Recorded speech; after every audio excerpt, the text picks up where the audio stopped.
And this is something that's going to affect anyone who's thinking about trying to get anywhere. Mark, what is the latest when it comes to the roads this morning? Here's what he told us just a few minutes ago. All right, Chris and Ann, the order that he spoke about that was potentially coming at about 8:30 has now come.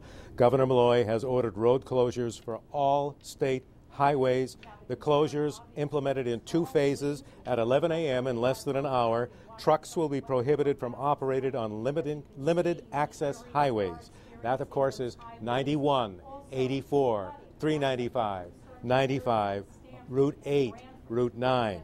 11 a.m., trucks prohibited from operating on limited access highways. At 1 p.m., this will affect everybody. State highways will be closed to all non-emergency related vehicles. That means if you're not police, fire, ambulance, news media, they give exceptions to, you are to not be on the limited access highways as of 1 o'clock this afternoon.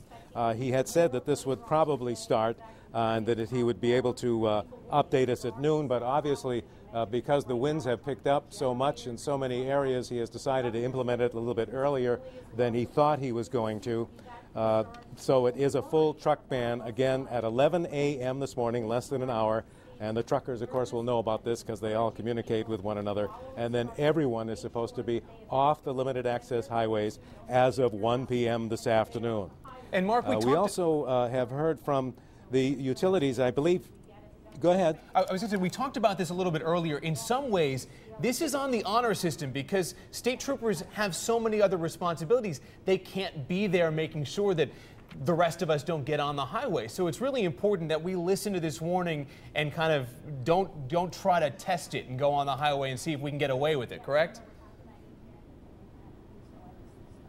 Well, that's right. I mean, you know, the police have a lot of other things to do. They're not going to, but the police, the governor made it clear that you could get told to get off the highway by the state police, but the state police are going to be tending to other emergency matters. So the state can't post a trooper closing a ramp at every ramp on the interstates on 95 and 84 and 91. So as you say, it is somewhat on the honor system, but it just really helps to really put a clear description on just how dangerous the state officials believe that these high winds are.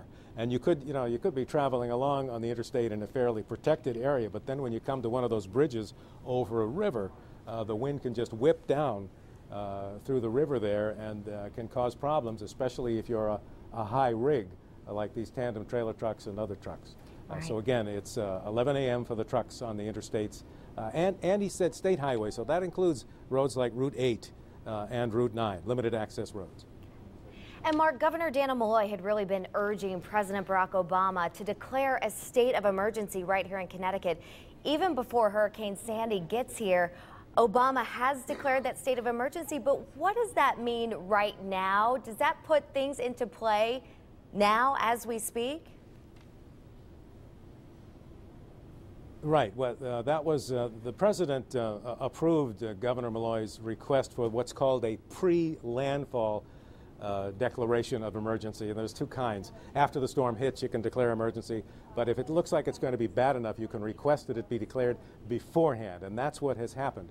And as Governor Malloy had explained to us last evening, what that does is it frees up the spigot, if you will, of federal dollars to help pay for all of this response that the governor is ordering. And, you know, most states just don't have enough money, especially in these times. And so what that does is it taps federal money so that the governor can just implement whatever he needs to do to meet the needs of this emergency. Yeah, we heard the governor say last night that there's no way to put a price tag on this, and there's no way to say, well, we can't afford to do that when it comes to safety during a storm like this.